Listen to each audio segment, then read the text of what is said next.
All right, let's make a formal introduction for our listeners. Good morning, Terry. My name is Claudia, and I'm calling you from Washington, D.C. From the studios in Fairfax City. We're very humble and grateful that Terry Oldfield accepted our invitation to our show. Terry, welcome to the show, man, once again. Yeah, thanks. Lovely to see you, Claudia. It's been about a year since we talked last. All right, absolutely. Same here, man. Before we start, talking about your new podcast called Facing the Music, I wanted to ask you about a kind of simple question. I mean, people change, they mature, they look life in different perspective. But in your case, right, you have composed over 50 film and TV production, received 2 Emmy nominations. As you know, your music resonate with so many people doing meditation, yoga, and so on and so forth. Were you unhappy in the period of life, if you will, that you start stepping back a little bit and looking life in like a different perspective, if you will? Do you mean recently or Yeah, in the last 3 years or so, or 4 years? No, they're definitely not unhappy. I would say that I was kind of moved because making decisions about life is kind of is over for me, because decisions are made for me, because all I do is respond to what comes up, and I do the best I can in whatever circumstances present themselves to me. So that's a different approach to living. And unhappiness is caused by resistance to the flow of creation, basically. And the realization of this was not a sudden thing for me. It happened over a period of years. Well, it's a lifetime's a lifetime's journey, really. But I think we all eventually reach a final truth, which is that everything happens in the present moment. And any resistance I have to the present moment, in other words, if I'm always heading towards something else, I'm missing out on what's happening here. And so it's a far more accurate way of responding to life. And in fact, we get lived rather than live our lives. Does that make sense? It does, yeah. But so many people have a hard time living in the present, right? They live in the past or in the future. Man, I would like to do that. I would like to do that. What I did, what I did, what I fought with my brother, my aunt, my neighbor, whatever, right? It's hard to live in the present. How were you able, what did you do to accommodate and say, well, when I want the now, I Well, what happens is that when you start really looking within rather than looking outside for answers to your problems, you start to observe the way that the mind works, and you get in touch with the whole mechanics of thinking, because thought is something which is basically just passing through. And those thoughts, if they are identified with, in other words, if you're replaying a memory from the past constantly and trying to replay something which you think should be happening, because we only have access to the hard drive, the memory, just like a computer. We cannot create anything new with an effort of will. We can become available, like when I play the flute. I become available to play whatever seems to come up in the present moment. Whereas if I have a tune in mind from 1991, I wrote this really great, cool thing, and now I'm going to replay it. That can be done, but it's nothing new. And so to get in touch with the new, one has to let go of the past, because the past is constantly being plastered onto the future. And when we get in touch with that whole process, it frees us up in an enormous way to be present, because we are taking a step back from that whole flow of thinking. We're no longer caught up in it. We don't think we are our thoughts. We are the witness of our thoughts. And so we can let things go as they come up. We don't get grabbed by them. And one of the prerequisites of this whole process is to get in touch with your feelings. We're taught from a very early age to avoid our feelings, you see. You know, don't do this, don't do that. You've got to suppress those feelings, and we've become afraid of them. And so once you open up to these feelings, you connect with your feeling body, and all the stuff that was incomplete from the past starts to become presented to you now. And it's a bit like just saying, okay, I will have things the way that they are, exactly as they are. And I'm not afraid to have the feelings associated with all that. And so you start playing catch up. All the incomplete stuff comes at you. And to begin with, it's incredibly intense. But this is where facing the music comes in, because I like that picture we use on the podcast with, I'm actually standing in a river in Norway facing the midnight sun. It's like standing in the flow, being willing to have things unchanged. And so the whole process of judgment starts to fade away, because we work with, I'm going to have that, but I don't want that. That's good, that's bad, that's good, that's bad. And that takes up all our energy.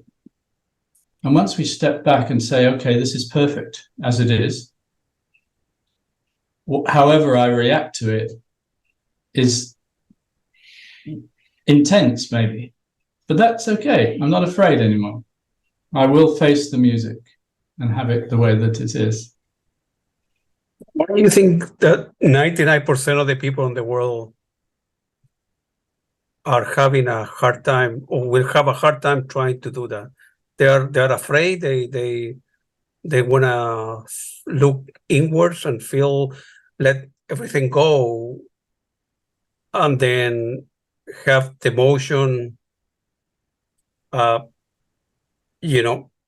take over, and feel it take over, and relax and let it go, which is very I don't know, for me it's difficult. And the majority of the people, I think, listening to it, it's difficult. It's not that easy, right, to do it. That's because we think that we can control our lives. You see, if we are willing to be fully in the body, in other words, fully incarnated as a human being, yeah, we only experience the world through our senses. If you really think about that, that is the truth. You know, we have the sight, the hearing, the touch, and that is our way of experiencing reality. Without the senses, the world will disappear. There is no world for us. Okay, you could you put yourself in one of those sensory deprivation tanks. I don't know if you've heard of those, where you go into a weightless state and you have no sense of whether you're up or down, or So it's the first thing is to become completely okay with being in a feeling body and not being afraid of how we respond to circumstances. So facing the music is a very powerful way of living. But it requires an enormous change in the way that we see things, because we search for happiness. We search to make ourselves better out there in the world. And all we can do is say, well, okay, that worked for me before, so I'm going to make that happen again. I've got to keep that. That's okay. But that made me unhappy. That thing over there made me unhappy. So I'm going to avoid that. I'm going to block it out of my life. And I'm going to avoid it as much as possible. And so we create this area of control, this fortress. And that requires all our energy to maintain it. Now, the present moment requires 100% of us. All our energy needs to be available in order to live in the present moment. So people say, well, it's very difficult to live in the present moment. Well, you cannot live in the present moment unless you surrender all your control. And this is the secret of a happy life. We stop trying to make ourselves better and have ourselves the way that we are now. So you, little by little, you start accomplish that and let it go. So what was the motivation of converting your thought process, what you were mentioning, into creating a podcast called the Facing the Music, and creating a YouTube channel to share your life and the way of thinking and the way of feeling with the rest of the world? Why you wanted to do that? Yeah, I mean, these things happen. This happened very naturally, actually, through a conversation with a friend of mine in Spain, John Valdivia, who very kindly put the whole thing together. So all I am doing is making myself available. Correct. We had many conversations just in the evening, online, over a period, and John recorded them. Yeah. Now he's edited together over 40 of these conversations. Got it. These were very spontaneous, really spontaneous in the moment, not trying to be anything. Got it. We're not trying to do a podcast in order to do anything. This was just a reflection of what was happening in the moment. A bit like what's happening with us, Claudio. It's not. Yeah. There's no ulterior motive here. not on my part. No, it's not for me. Yeah. And it's something which is occurring naturally. Yeah. And I'm saying yes. Yeah. That's yeah. it. For me, more than interviews, we are not talking about music today. So our conversation between people that, they want to talk about a particular subject, and so forth. Like I told you before, a year ago, for me, I'm a very intuitive person, and I have had so many experiences in my life that has allowed me to kind of see the other side, right? I, kind of in between life, what happened when we pass. And I grew up in a Catholic family similar to yours, and in Latin America and Chile. And I have so many experience that created conflict in my life, because the Catholic Church, tell me, well, the world is this way, this way, this way. And through the experience that I have had, they were different. So it created conflicts in my life, and I kind of come to the realization that reality is a lot more complex that people or physicists or psychologists are trying to explain. And that's the best way I can describe it. And I'm lucky that I have had those experiences, because I think that that's the other side, right? When we cross over and so forth. So,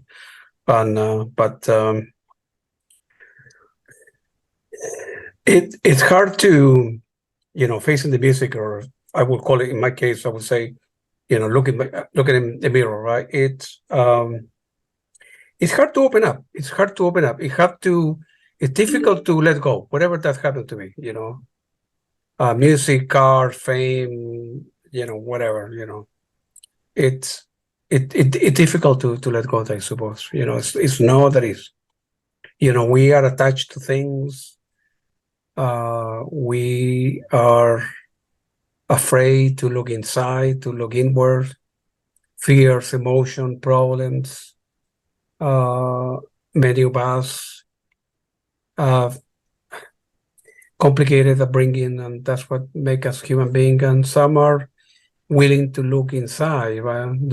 Be an introvert, do an introspection, and see what is in kind of important in life. In many ways, I similar to you, I sort of faced my inner life during the COVID, because I could have died. A lot of people die, and I didn't, and I kind of put into context my life, understood that what was important, what made me happy, what didn't make me happy, and what was important was important. I was running to my life so fast, so the COVID forced me to stop, and they call it here, smell the roses, right?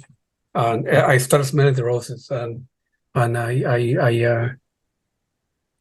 noticed what was important for me in my life, and what I was doing right, what I was doing wrong, what made me happy, what didn't make me happy, and take action to accomplish that, whatever happened to be. And as a human being and a citizen of this world, what crazy world that we happen to be living here. So so that was kind of my way of looking. In one of the podcasts that I saw that you have provided YouTube channel, you mentioned something that doing, has sort of ended for me, right? So you remember that you mentioned that you were creating a record, then another one, and then you kind of stopped doing, right?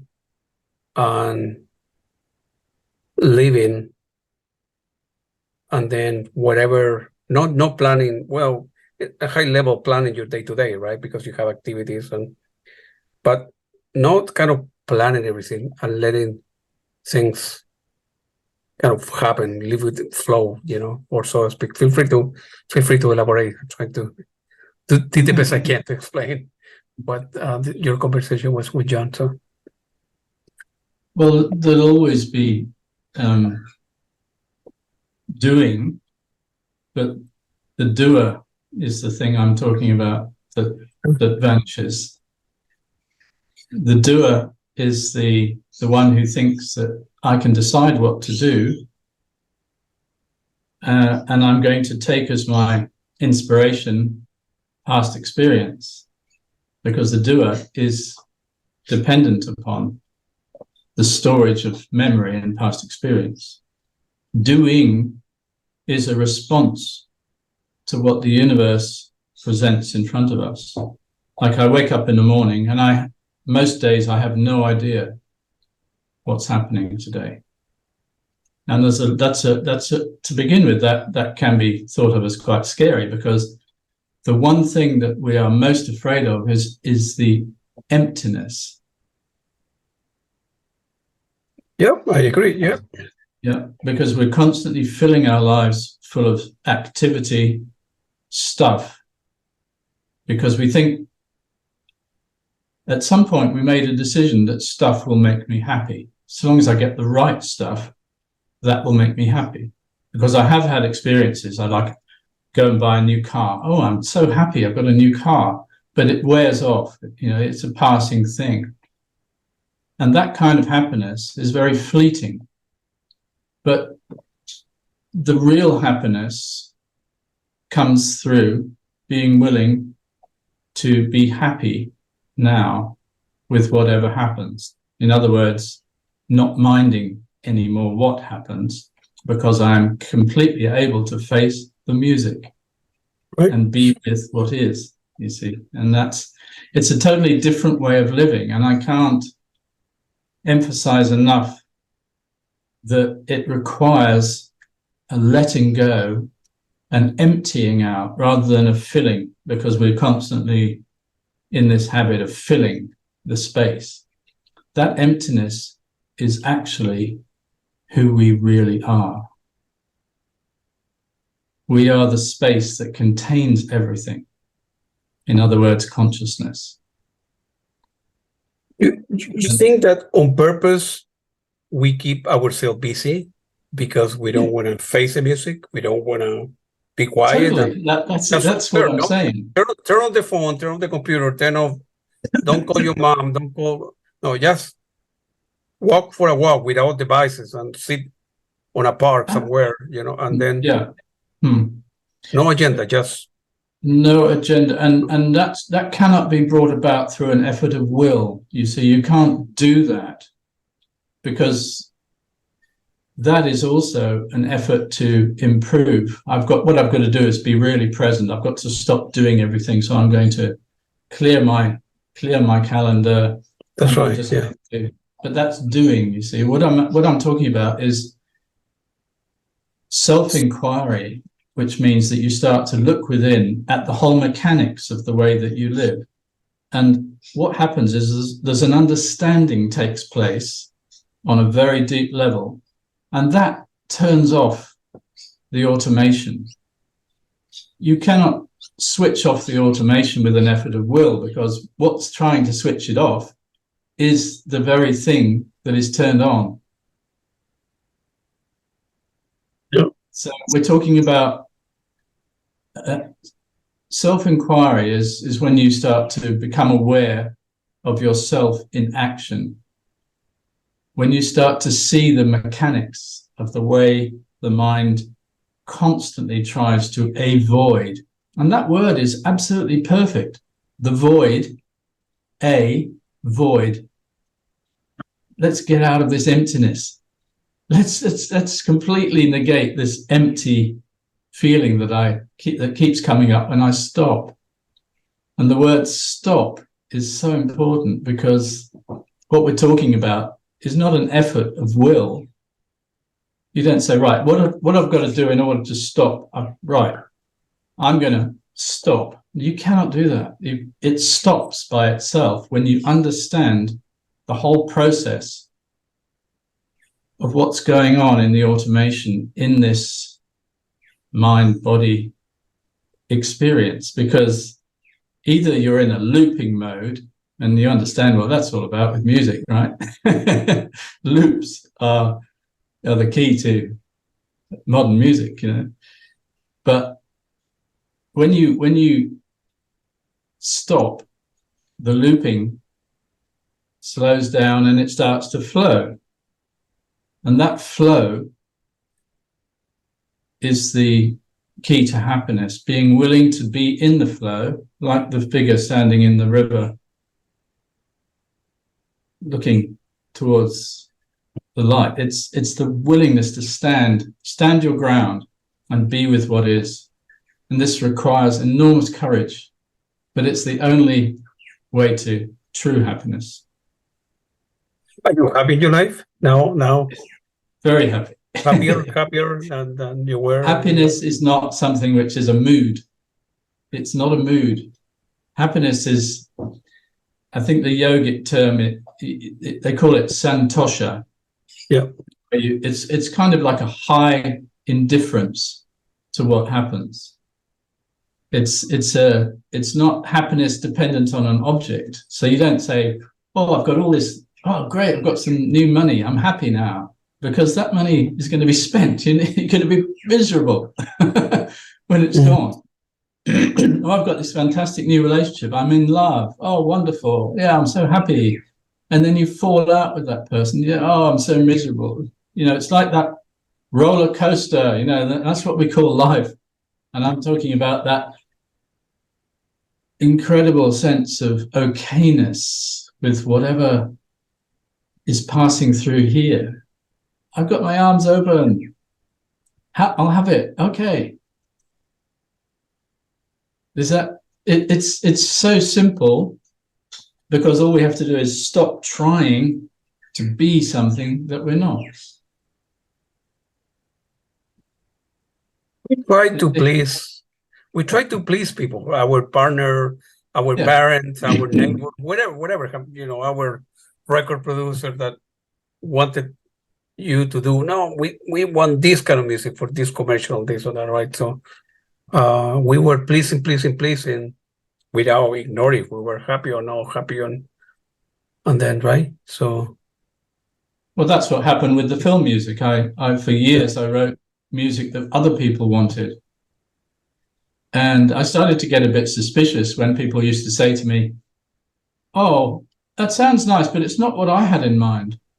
I said, but you're employing me to write music that I think works, right?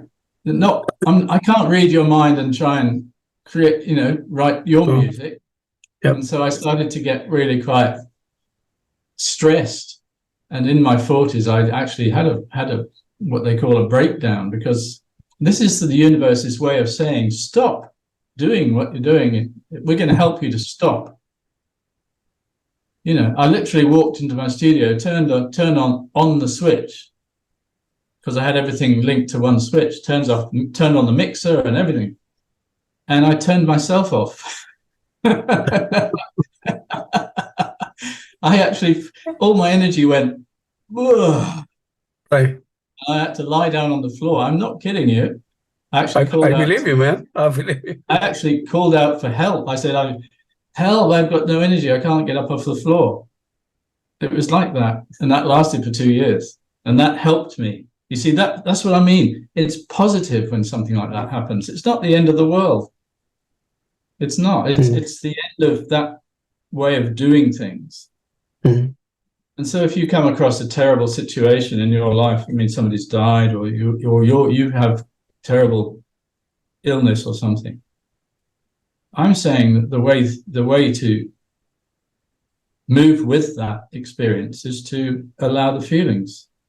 That's the fastest way through it. It's like moving through a ravine, with big tall cliffs, and the current is powerful. What are you going to do? Climb the cliffs? Swim upstream, or just let yourself flow out of the ravine with it? It's a simple thing. And you can't avoid life if you want to be happy. It's so powerful, this, Claudia. It's just a different way of living. It's so powerful that you cannot imagine how simple it is. It's just, I don't know how I never saw it until I saw it. It was just incredible. I try to understand. I'm not there yet. I kind of follow, and I respect you personally, right? Claudio is not there yet. Terry's there. I'm not there, right? But I try to, because I'm an engineer. I was trained in a certain way. My although inside of me, I see. Some days I'm an engineer. I want to be an engineer, but some hours, some days I'm not an engineer, and I kind of aim in what you were saying and try to let it go and be happy and remove my agenda and get rid of things and go for a walk, whatever, do exercise and do reflection. And kind of face the music, face the mirror, and look at my life and do a kind of introspection. What I have done right in my life, what I haven't. I was rude to someone, I was mad to someone, and I have a bad day, and somebody was in front of me, and he or she paid the price, right? Without, that make us human beings. But I try to I don't understand it completely, but I try to understand what you aim in, and I'm happy that you're happy. I'm happy for you. You're a very good person. So I'm happy that you have reached that plateau.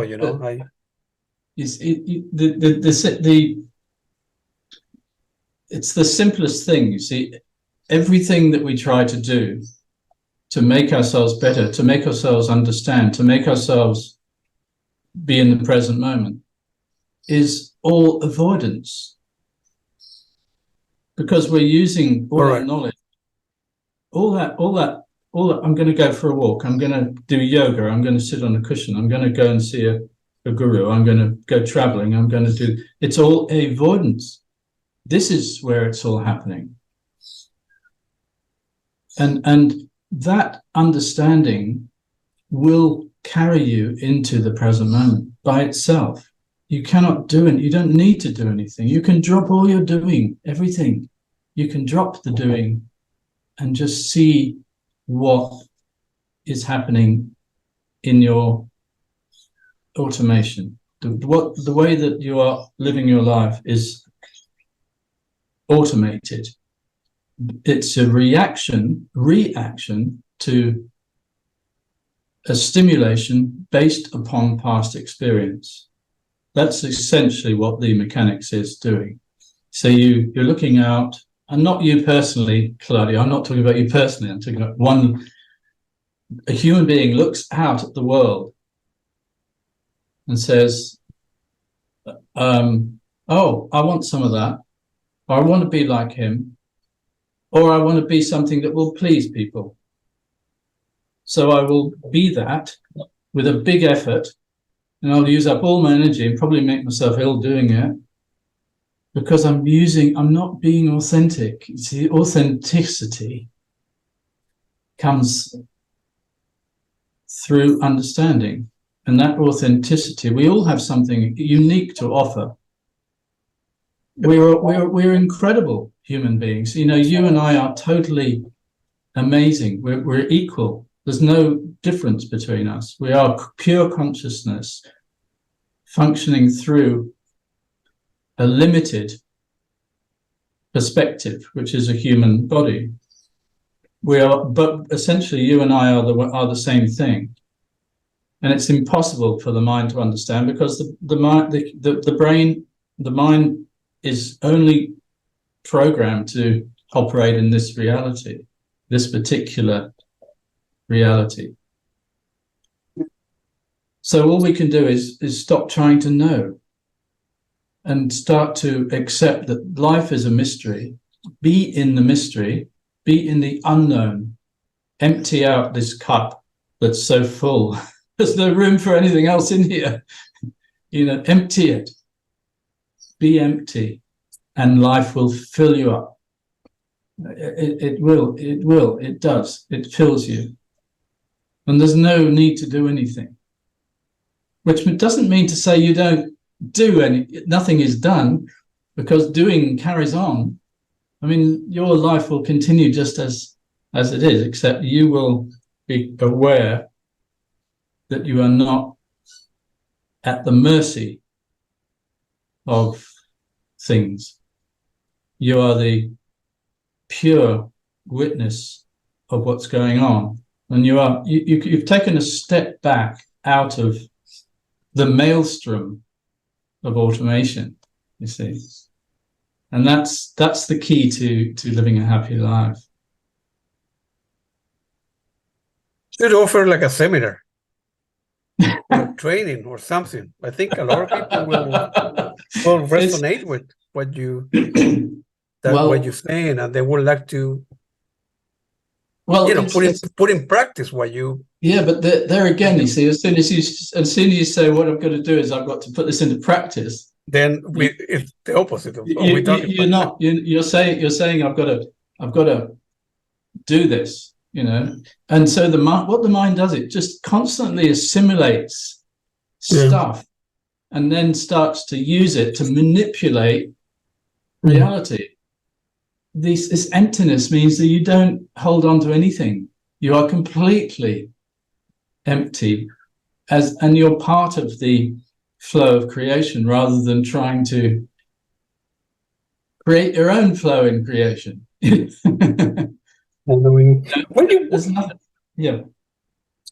do you think is reality? Since perhaps then the whole universe is a kind of mental creation. What is reality, though? What do you think? Well, one thing I know is that that nothing is real. Not in the sense of nothing. That matter is not solid. The closest analogy you can create to this is a VR headset. Yeah.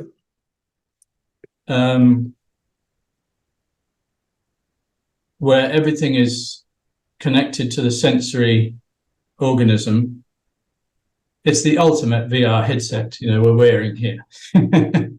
So an Indian friend of mine came up with this phrase, which I've always remembered because it hit me so strongly. He said, "We are in a deep hypnotic trance in a holographic universe." And that's something which we can understand in terms of, the modern technology. Because if I am not the body, which I am not the body, I mean, you can cut off bits of my body and that won't be me lying on the table. My fingers can go, my heart, most of it can go. And eventually it probably pass out.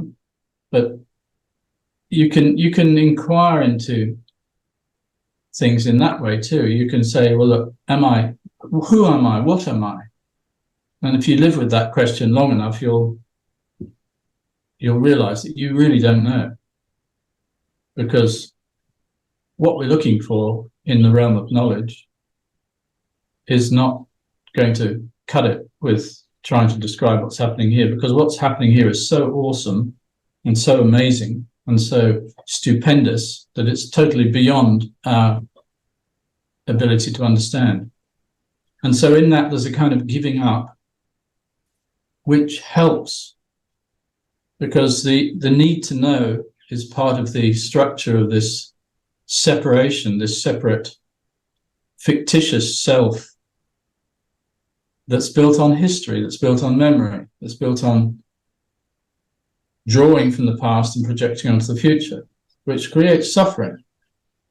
And the whole ancient world of Hindu mythology is all talking about this. The world of Maya. Maya, that is the illusion of separation, the illusion of there being a world out there and I am an object. So when you disappear as an object, facing other objects, like I'm Terry television, Terry screen, Terry, when your identity is no longer limited to being in this body, it expands to contain everything. So, and that can be a lived experience. You can become the space that contains everything in action. Obviously, the limitations are still there with being dependent upon the sensory connections to the world and the universe. But it's just a different way of living. Less confined, open. I sometimes feel like I'm at the center of a bubble. All this stuff around me is just, it has no substance to it. See, if you try to understand that, what you're doing is looking in the archives. You're looking in the hard drive to try and understand it, you see. Yeah, that's what I'm doing. It has to become an understanding which is natural. It's like a sort of switch. The switches are turned off. Where the normal switches just get turned off because the mind there is an understanding which takes place, which creates. It's a bit like the you may have been in. I don't know if you've ever taken any kind of hallucinogenics.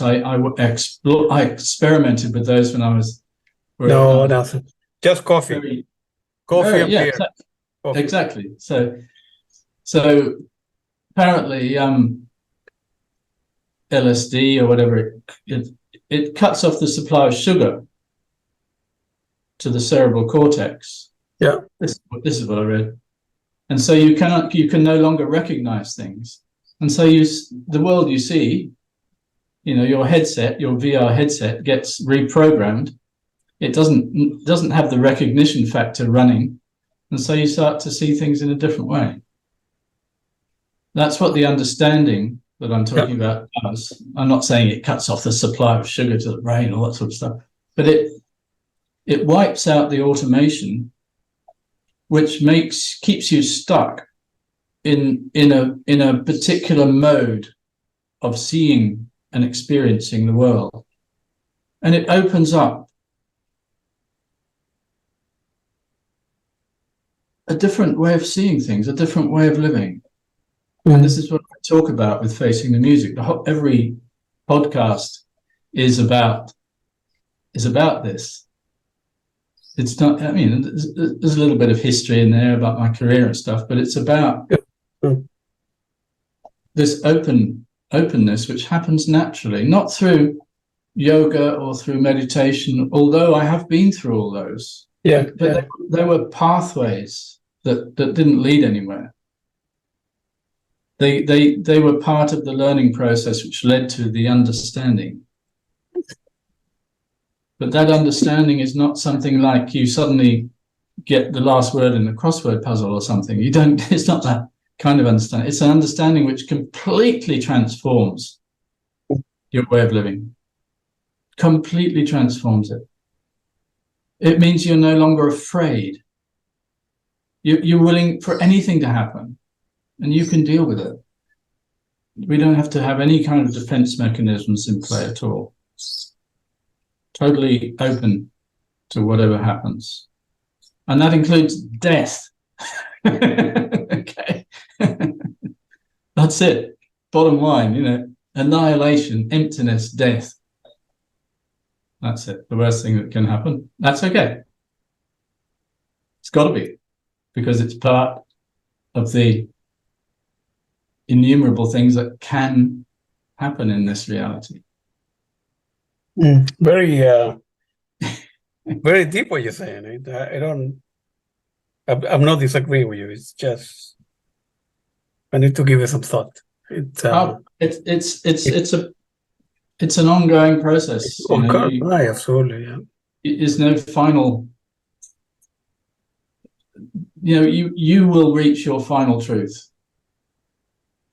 through whatever path you're on, but it will come, because that's part of the game. I call it the game of life now.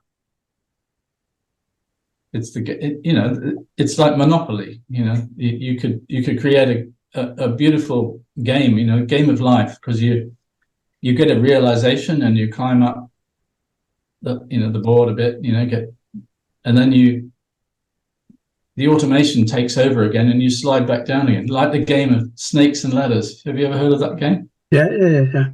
So my final truth is different from your truth. So no, your final truth is your realization. You're stopping. It will stop. It stops you. That's all. You will not. It's not an intellectual understanding. Yeah. It's a change in your way of living, and you may not notice it happening. I certainly didn't notice it happening.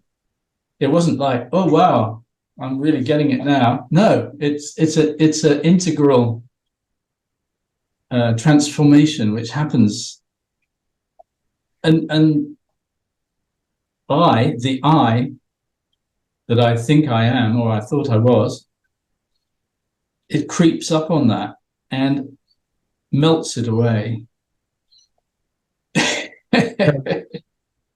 No, that isn't. You will find yourself disappearing, but you won't realize it. Probably. I will need to listen to this conversation again, and then listen to the rest of the episodes from Facing the Music in YouTube to understand. I know we have talked for like 50 minutes. The time's go fast, so yeah, time's up now. Right. Yeah, time is up, like a psychologist, Last question, Terry, a musical question, kind of personal question, if you will. No, not really personal, but sometimes, I'm passionate about music. I don't play any instrument. I don't know how to read music. I have a big collection of music, and I go to a lot of concerts, and music has played still is a very important part of my life. And I always look at, kind of the upbringing of musician, or this or that, or the environment. And sometimes in a particular family, you will have, one person that became a musician, or he or she or whatever, or a band or whatever. In your case, your brother Mike, which is well known, your sister Sally, and yourself, all of the three of you became kind of well known musicians, and I wonder how did it happen? I mean, I don't know. I don't know if I'm asking the right question, but it's very, very uncommon, right? Like a family having three kids that are very good at soccer, a family that have three that the three are scholars or whatever. In your case, the three of you with Mike and Sally happen to be musician and very well-known musician, very well recognized musician over the world. How? Feel free to elaborate. I don't know if I'm asking the correct question or not. It's a difficult question to answer because I don't know. I don't know. You can look at all the history, like the early days, Mike and I forming a rock band, but we did it because everybody else was doing it.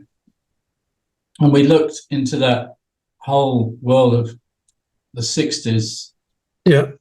We were born into a time where everybody had a guitar. Yeah. Everybody wanted a Marshall amp, in the garage. And we literally used to practice in cricket pavilions and basements and there was that sort of adventurous spirit, I think, there. And my sister Sally, I mean, she went and started her career. I don't know how she did it, but she did. She was the first, really, Sally. Yeah.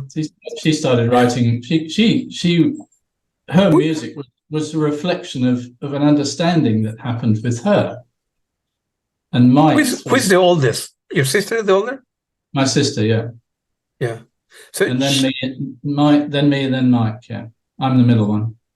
But I saw a video one day that Sally was telling that she ended up teaching Mike how to play the guitar with certain chords, and then see, it's a different Terry having a hobby, right? That all of you tell me, well, we were born in the 50s, 60s, all of kids wanted to, play music to try to get all the girls and all the stuff that we all do, but that's like a hobby. But the three of you became kind of world-class musician, if you will, and it's very right.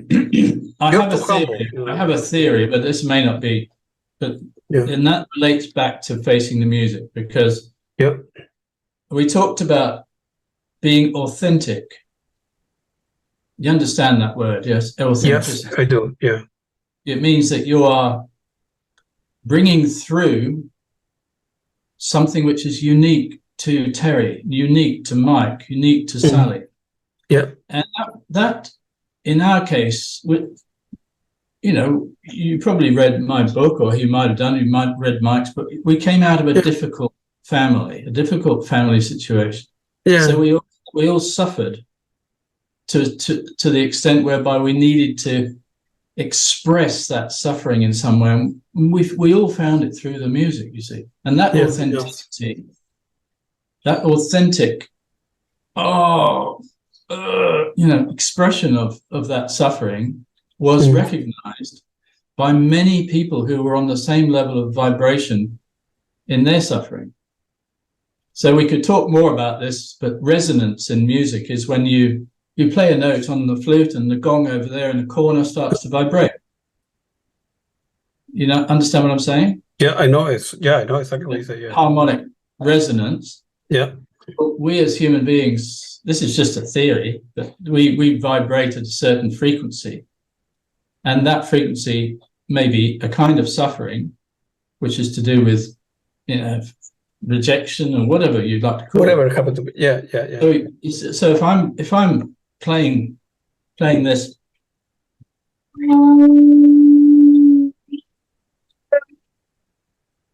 something like that, I'm saying, I feel this, So if somebody hears that, they might resonate with it, start to vibrating on the same level. And with Tubular Bells, Mike was desperately unhappy when he was writing that music, and it was almost his need to express his feelings. And it just happened that there were millions of people out there feeling the same sort of stuff in their world. So you sorry, I didn't mean to interrupt. So your brother, go on. So your brother Mike, Tubular Bells, right? Going through a difficult period, and I know the period, and so me, the consumer, was suffering as well in order to be perceptive of the resonance that your brother was producing, right? Otherwise, I would have ignored that. I would say, well, I like the Beatles. I don't like Tubular Bells, kind of complicated music with a guitar and then many instruments. I needed to be kind of in the same wavelength, if you will, to make a connection with that suffering that you were going through, right? It doesn't have to be suffering. It can be, or pain. Yeah. Whatever the level of vibration. Yeah. Resonates with the world. It's a bit like somebody. Who was this guy? Jesus. Just a man in cloths wandering around. He resonated with a few people, didn't he? Right. Yeah. And look at the influence that he's had on the world. The born of Christianity, right? So and then all of these great figures in history, the Buddha, Muhammad, whatever, they've all resonated because they brought something through which was unique. So my music through the flute and all that was just I was just expressing how I felt. I was amazed when I was given a career in music. It was a miracle. And Mike's was a miracle, absolute miracle. I mean, how many people get taken up like that and given this enormous world stage? It doesn't happen unless you have something unique to offer. And just bringing it back to you and I here, Claudio, you have something totally unique to offer. And when that resonance starts to happen, it's like suddenly you win the lottery or something, or you get taken up by the universe and used. You get used. If you're available, you'll get used. It's as simple as that. So being open and honest and free and unafraid, you will get used because you're a useful tool in the scheme of things. In the scheme of things, yeah. All right, man. Thank you, Terry. We've been with man. I enjoy talking to you, man. You're a very nice great. person. Thanks very much, Claudia. We'll keep in touch over the man. Hopefully, we'll do a part 3 one day. And it was very nice. It was very nice talking to you, Terry. Have a good. Send me the link. Okay. Thank you. Bye, Terry.